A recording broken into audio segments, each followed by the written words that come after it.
aren't the droids we're looking for. I got a bad feeling about this. It's them! Blast them! Hey guys, welcome back.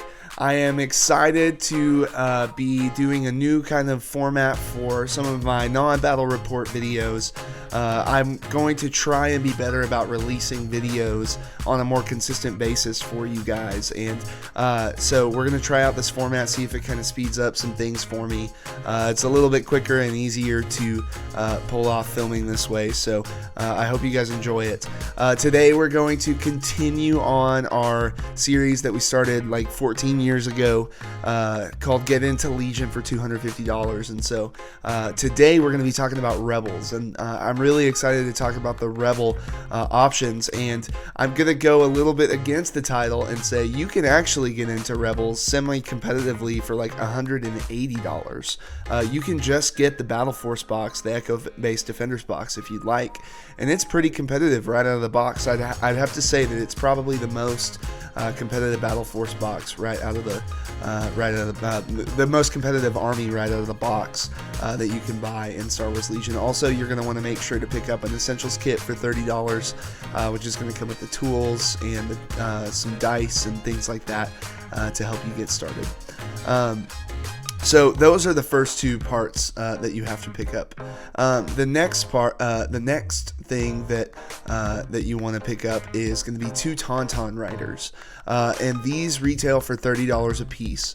And this is going to get you 2 more units of Tauns. Now the Echo Base Defenders box, it comes with 2 units of Tauntaun riders already, but this is going to get you up to 4. And now normally in Star Wars Legion you can only bring 3 support rank units, and these Tauntauns are that support rank. However, Battle Forces a lot of times bend the rules of what you're allowed to bring, and so in the Echo Base Battle Force there's a special rule that allows you to bring up to 4 supports, as long as they are Tauntauns or FD cannons, or any combination of those up to 4. So yeah, 2 more boxes of Tauntaun riders, and then after that you're going to want to pick up the Rebel Specialist box, and this is so you can get your hands on the Rebel Officer, and that Rebel Officer is going to be the commander for your army. Now this box, the Echo Base Defenders box, it is going to come already with Leia Organa, and she's going to be a great commander option. Just in the build that we went with today, it'll just give you a little bit more flexibility to have that Rebel Officer, and gives you a few more points to work with, as you'll see here in just a moment. And then the last thing that I would recommend picking up is a dice pack. There will be some dice that come in that come in your Essentials kit. However, it won't be quite enough to where you're not like re-rolling dice to get up to the actual dice count. Once you start rolling a full Rebel Veteran shot, there's going to be a lot of dice in there, and so picking up that dice pack will be beneficial. I can hear you guys already. Jerry, this total is more than $250. Well, have no fear. My friends at the Gilded Greyland have got you the hookup on this.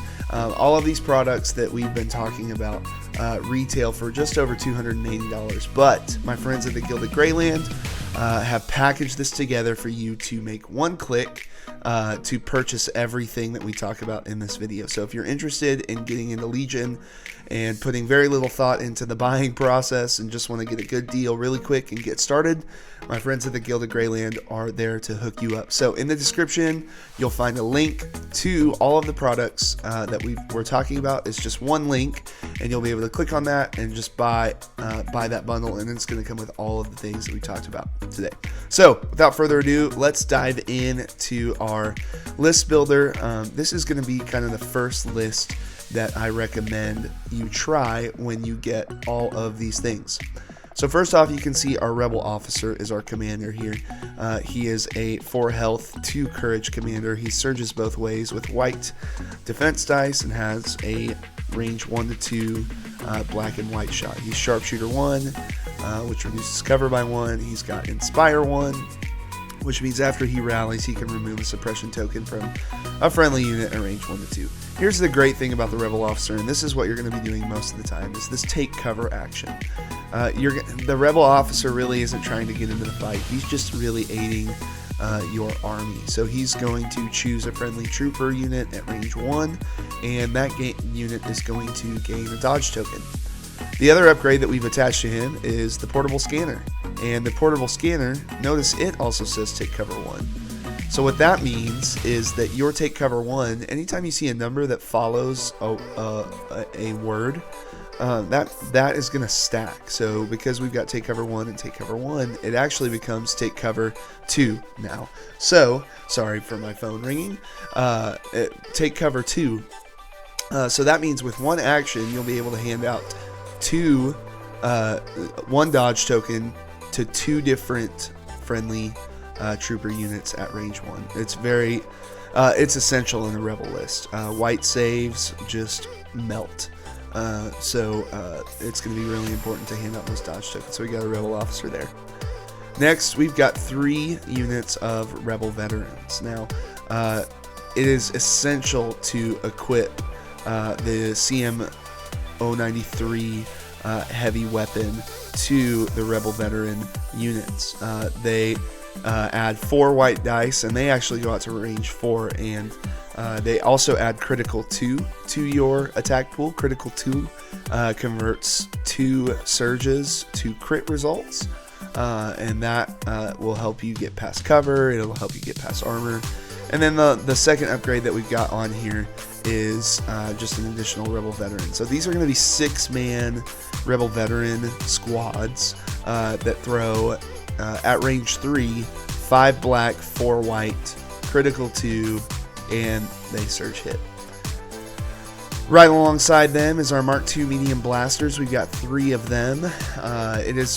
Emplacement troopers are very strong in echo-based defenders because of a command card that we will take a look at here in a second. The big thing with them is fire support. You want to try and get a face-up order on them as much as possible. You can do this by issuing an order to your rebel veterans, and then because of this coordinate emplacement trooper, that means that once they are issued an order, they can issue an order to the Mark II. And when the Mark II has a face-up order token, when another friendly unit performs a ranged attack, each mini in this unit may add, which there's only 1, but may add an eligible weapon to the attack pool. So you can add 4 black into another unit's attack and flip that token down and fire support into it if it has that face-up order. And then we'll talk about that special fun command card here in a minute. Here's the bread and butter of this list. Quad Tauns. So, Tauntauns are awesome. They are a lot of fun. They're really fast. They can shoot or melee after a move for free. So they're just tons of fun. And basically this list is you just crash them forward. And it's got this fun ram keyword, which means after you perform a move, you can change 1 dice result to a crit. So if you roll a blank on one of your white dice, just change it to a crit, no problem. And then also we're running them with tenacity, and tenacity adds, when they have a wound, it adds a red attack dice to their dice pool to make them just hit a little bit harder. Yeah, so that's kind of the list build there. In this box, you actually get 4 veterans and 4 Mark II, 4 Mark IIs. I don't know why you get that many, because as of right now it's physically impossible to get, because of the rules, to get 4 Mark IIs in there, but hey, you've got them. Let's talk about these the commands that are pretty good in this battle force. So this is a special battle echo-based defenders card, as you can see here. Hold at any cost is huge. This card you basically gives all of your core troopers, which is going to be your rebel veterans and your Mark II medium blaster, they will get a face-up order from this, because you can just issue the 3 orders to the rebel veterans, who will coordinate to the Mark IIs. Here's the fun part about this. They all get aims, and then each emplacement trooper gains a standby token, which is which is amazing because your Mark II, that's an emplacement trooper, has Sentinel, which means their standby range is 1 to 3. So you can pull off multiple shots with a standby token. Well, you can pull off one attack with a standby token, but you could do that and not burn your activation. So that's really, really huge. Courage of the Rebellion is another Echo-based Defenders card. This just issues to 2 units. Each friendly trooper unit that's issued an order during using this card may recover. That can be huge on the scoring turn if you built up a lot of suppression. And then Delaying Tactics. At the end of the command phase, your opponent must choose one of their non-commander units that has a face-up order token, if able, and return it to the pool. That could also be pretty big, shutting down a fire support, potential fire support or something like that for your opponent. Yeah, and then you'll also have you'll also get, by purchasing that Rebel Specialist box, you're also going to get these specialized Rebel command cards like Sabotage Communications, which does a pretty similar thing to Delaying Tactics, but this just reduces the number of it actually caps the number of orders that your opponent can issue to just 1 with that card. So if they played it, the generic assault, the 3-pip, they would actually only be able to issue 1 of those orders. The other one is Turning the Tide. You could issue that to your Tons and they would gain Inspire 2. And then the last one is Covering Fire. And this is after a friendly core unit performed a ranged attack, another friendly unit at range 1 to 2 may gain a dodge token. And we know our rebels love dodge tokens. So if you guys have any questions, leave them down in the comments below. I'd love to talk with you about any questions that you have, and I hope that you found this helpful, and I wish you the best as you dive into Star Wars Legion.